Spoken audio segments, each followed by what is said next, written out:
We want to know who we are. My friend Larry and I were talking about being who we are one day, and he said, most of the time we haven't got a clue who we are. And we laughed. And we weren't, it was like, yeah, that's the way it is. It's part of the predicament and the pleasure of being informed beings. And still, while we want to know who we are, it's having had definitions of who we are that is in a major way created our unknown.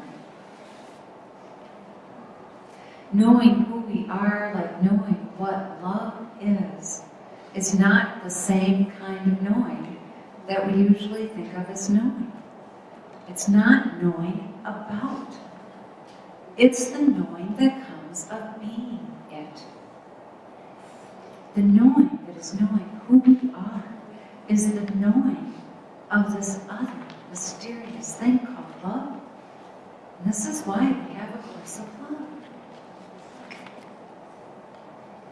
The power of love moves into us in two ways.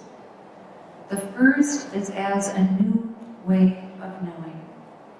A way of knowing that can't be learned and is different than what can be learned.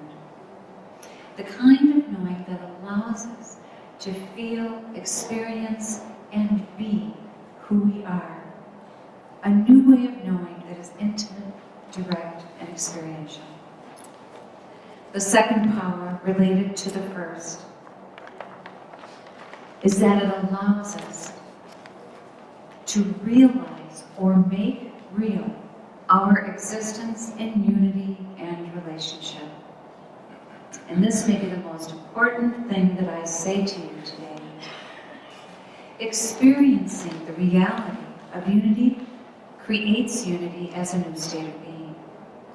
Experiencing the reality of love creates love as a new state of being. In the fourth treatise, Jesus says we are to begin to create new states of being. This is what we're called to do.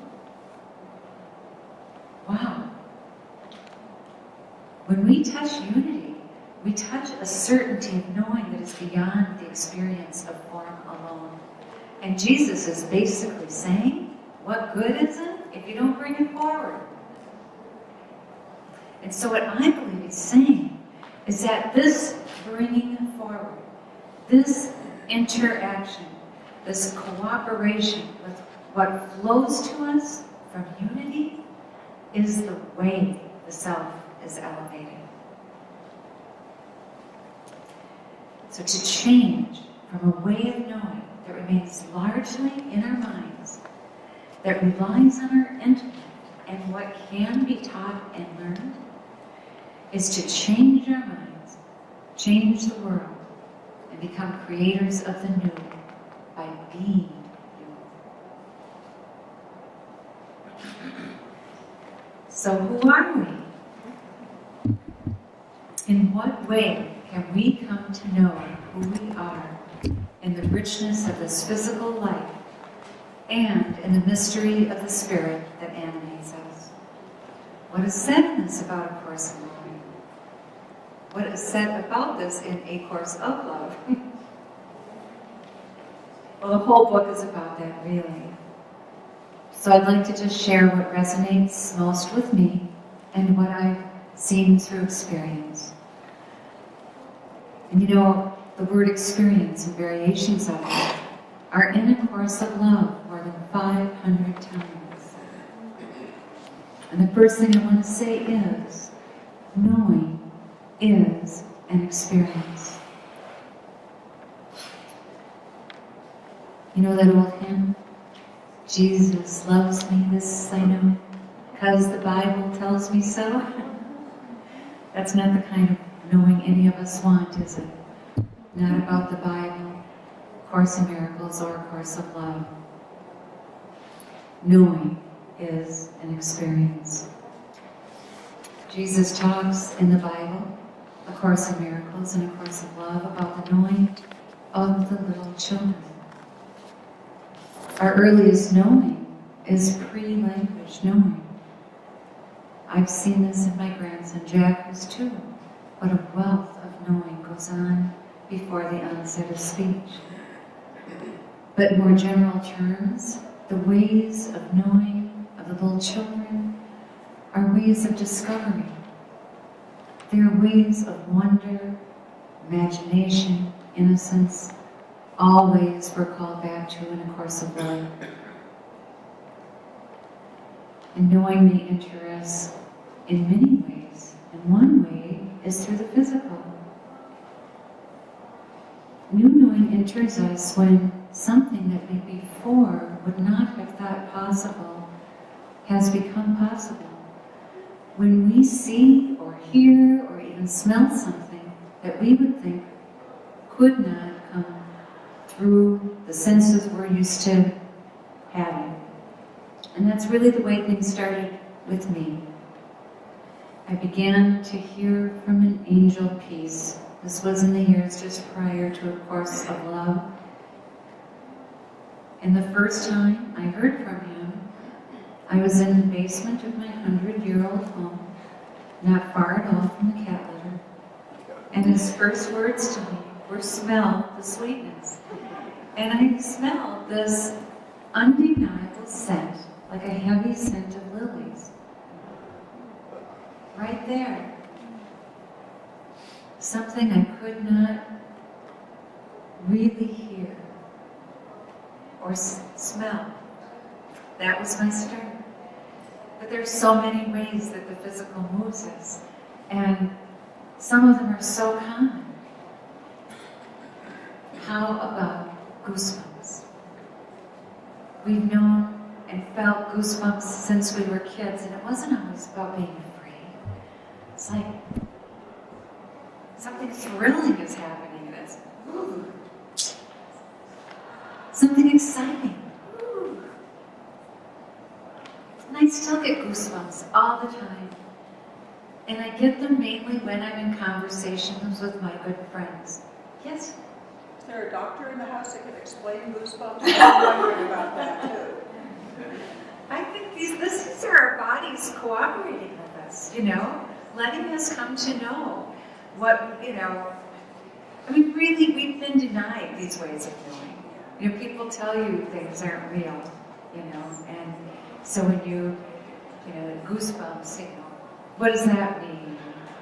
But I'm telling you, I get goosebumps when I hear the truth, or when I hear something new revealed. And it's almost always on my forearms, and almost always it's in conversation.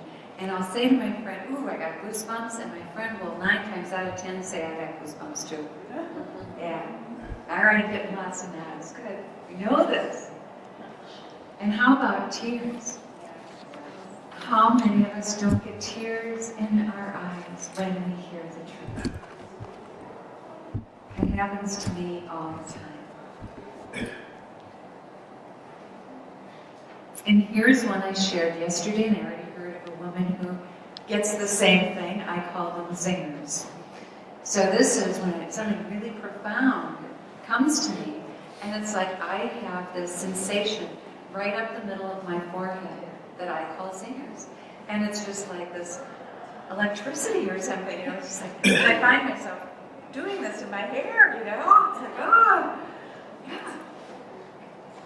And it's not, I couldn't even create that in a situation that wasn't, it comes because it comes when I'm affected,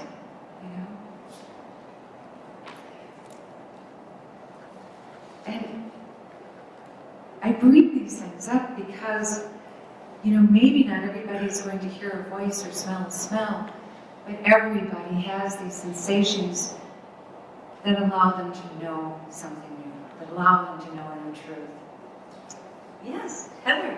Laurie, can I just ask, I love what you're sharing, and I see so many heads nod when you talk about what came over you, and can I just ask, when Joshua is where Jesus was coming through you, what you experienced in those moments, and you're typing, if that's okay. Okay, well, The funny thing is, in a sense, there's not a lot to tell, because what is there to tell about sitting and typing? Okay? It was a lot of sitting and typing. Years of sitting and typing. But I'm getting in the chair to show you one of the things that I would find happening. And when I realized it was happening, I know it had been happening for a long time, was I'd be rocking. And it's like my heart would be pounding in my ears, and it was usually a little bit more on my right for some reason, I don't know why, but and then all of a sudden, like, there'd be a pause in the hearing and the typing, and I'd realize really vigorously rocking, like I'm rocking a child, you know, and that thought of the embrace, you know, I don't know, yeah. So this is, you know, one of the things. I already talked about the horrible experience of Jesus telling me I got too into my thinking mind. You know, there was another experience in between. I mean, all of it was moving. I don't mean to make like it wasn't moving. And really what it did was,